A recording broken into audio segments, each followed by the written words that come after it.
आप सभी को जय मसीह की। आज हम बात करने वाले हैं कि जब परमेश्वर जानता था कि आदम और हवा पाप करेगा तो उसे रोका क्यों नहीं। यूहन्ना 1 आयत के अनुसार परमेश्वर ने पूरे जगत को अपने वचन के अनुसार बनाया।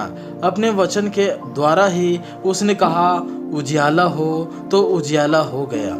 आकाश की पक्षियाँ, समुद्र की मछलियाँ, भांति भांति के समुद्री जीव और ज़मीन में रहने वाले तमाम जीव जंतु को अपने वचन के अनुसार बनाया। पर क्या आप जानते हैं परमेश्वर ने आदम और हवा को वचन के अनुसार नहीं पर भूमि की मिट्टी में अपने हाथों से बनाया। इसलिए संपूर्ण कायनात एवं पूरा ब्रह्मांड तो परमेश्वर की आज्ञा को मानता है, मगर आज मनुष्य परमेश्वर की आज्ञा को टाल देता है, क्योंकि मनुष्य को बड़े प्रेम और स्वतंत्रता के साथ बनाया गया है।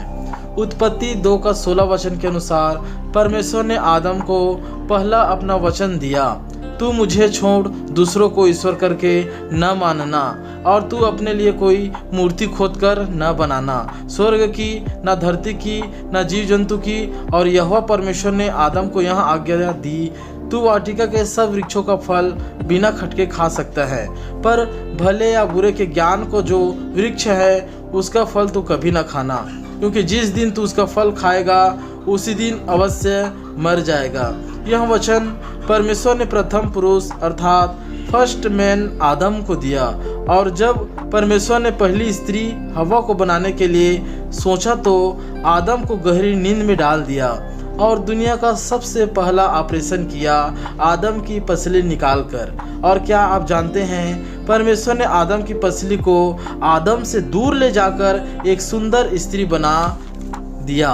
और परमेश्वर ने उस स्त्री से कहा, देख मैं तेरा परमेश्वर हूँ, तो मुझे छोड़ दूसरों को ईश्वर करके न मानना, अपने लिए कोई मूर्ति खोद कर न बनाना। यह आज्ञा देकर स्त्री को आदम के पास लाया। और क्या आप इस भेद को जानते हैं कि आदम ने उस स्त्री को देखते ही कैसे पहचान लिया कि यह मेरे शरीर में से निकाली गई है, क्योंकि जिस वक्त आदम की हड्डी को निकाल रहा था उस वक्त तो आदम बेहोश था। वह इसलिए जान पाया क्योंकि वह शरीर प्राण आत्मा से बना है। आदम का सिर्फ शरीर बेहोश था मगर प्राण और आत्मा नहीं। जिस प्रकार आज कोई व्यक्ति बेहोश होता है तो उसकी शरीर बस बेहोश होता है, श्वास लेना और दिमाग का चलना बेहोश नहीं होता। और इस भेद को समझने के लिए इस वीडियो के अंत में शरीर प्राण आत्मा वाला वीडियो आएगा, उस वचन को उस वीडियो को जरूर देखें। अतः हम देखते हैं कि परमेश्वर ने आदम को आज्ञा दिया और हवा को भी आज्ञा दिया, और इन दोनों को बनाते और आज्ञा देते समय स्वयं प्रभु यीशु मसीह यहोवा उसके सामने था, ताकि वो दोनों परमेश्वर को पहचान ले और सदा परमेश्वर में बना रहे। इसलिए आज जितने मजबूत विश्वासी बिलीवर्स हैं, पास्टर हैं, सेवक हैं, वह परमेश्वर को प्रथम स्थान में रखते हैं। क्या आप यह जानते हैं शैतान आदम को गुमराह नहीं कर पाया, क्योंकि वह परमेश्वर के स्वरूप में था और धरती का मुख्य अधिकारी था, मगर उसकी पत्नी चंचल थी, इधर उधर घूम घूम कर चलने वाली, इधर उधर मंडराने वाली थी। इधर हर एक भांति भांति पेड़ में हर एक जीव जंतु के पास वो जाया करती थी। जब शैतान ने ऐसा अवसर पाया तब वह उसे फल खिलवाने के लिए पूरा जोर लगा दिया। वो फल भले और बुरे ज्ञान का फल था, और कुछ ही दिनों में स्त्री ने वो फल आखिर खा ही लिया। और शैतान उसे इतना गुमराह किया कि वो उस फल को देखने लगी, महसूस करने लगी, और निश्चय उस फल को देखा और कहा कि यह बुद्धि देने में और खाने में चाहने योग्य है, और वह उस फल को खा ली। यह सब घटना परमेश्वर देख रहा था और जानता भी था कि ऐसा हो सकता है। इसलिए आदम और हवा को पहले से रोकने के लिए, जी हाँ आप सब ने सही सुना, आदम और हवा को पाप करने, उस फल को खाने के रोकने के लिए परमेश्वर ने अपनी वचन दे दिया था। जो था आपने सुना, आदम और हवा को आज्ञा दिया, तू मुझे छोड़ दूसरों को ईश्वर करके न मानना और उस अदन की वाटिका का सब वृक्ष को खाना, लेकिन भले बुरे ज्ञान के वृक्ष को न खाना। परमेश्वर ने अपने वचन के द्वारा पहले से जानता था कि आदम हवा पाप करेगा, इसलिए उसे रोकने के लिए पहले से ही से आदम और हवा को चेतावनी वचन दे दिया था, मगर वो लोग उसके वचनों को न माना। आज भी आप में से बहुत से लोग उसके वचन को नहीं मानते। जब आप कोई पाप करते हैं, चाहे नशा हो, मारपीट हो, व्यभिचार हो या कुछ भी, परमेश्वर आपको प्रकट रूप में आकर नहीं कहता कि ऐसा ना कर, ऐसा पाप मत कर। हाँ, मगर आपको पहले से वचन से रोका गया है। पहले ही से परमेश्वर ने आदि से जो वचन था, वही वचन परमेश्वर ने शुरू से सब विश्वासियों के लिए, धरती के लिए, ब्रह्मांड के लिए पहले से ही से वचन दे दिया है कि आपको कैसे चलना है, कैसे खाना है, कैसे उठना है, कैसे किससे बात करना है, कैसे किससे व्यवहार करना है। ये सारी वचनों को परमेश्वर आदि से दे दिया है।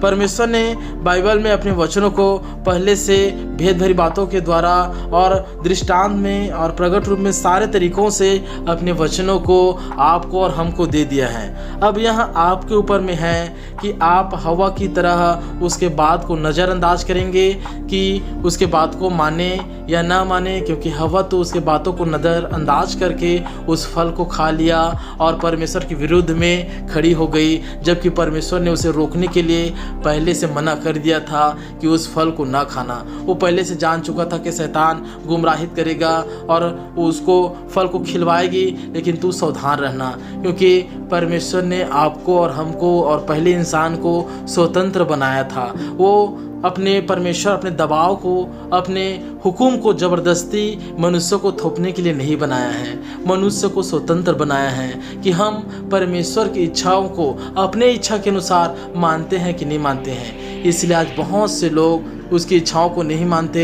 और कहते हैं मेरा मर्जी, मैं कुछ भी करूं, मैं कहीं आऊं, कहीं जाऊं, मैं अपने मन का मालिक हूं करके। लेकिन सचमुच में आप अपने मन के मालिक नहीं हैं, परमेश्वर ही मालिक हैं। उसी ने पहले ही आदमी और पहला स्त्री को बनाते हुए कहा कि मैं ही तेरा परमेश्वर हूं करके। अतः यह आपके ऊपर में है कि आप उसकी आज्ञाओं को माने या ना माने, पर हमारा तो सिर्फ इतना है कि हम इन सत्य वचन को आप तक पहुँचाएँ। निश्चय आप सब जाने होंगे कि परमेश्वर ने आदम हवा को रोकने के लिए पहले ही से चेतावनी दे दिया था। आप लोगों को भी पाप करने के लिए पहले से चेतावनी दे दिया है परमेश्वर। पाप को करने या ना करने के विषय में, धरती के विषय भी परमेश्वर पहले से चेतावनी दे दिया है कि धरती पर वायरस आएगा, प्रलय आएगा और हर एक चीज़ धरती पर घटेगी और 666 भी आएगा। इस सारी बातों को परमेश्वर ने आपको दे दिया। अब आप माने तो भला और नहीं माने तो आप अपने करनी का दंड आप खुद पाएंगे। निश्चय इस वीडियो के द्वारा आपको उचित जानकारी मिला होगा और आप इस चैनल पर बने रहे। तब तक के लिए प्रभु यीशु मसीह की जय।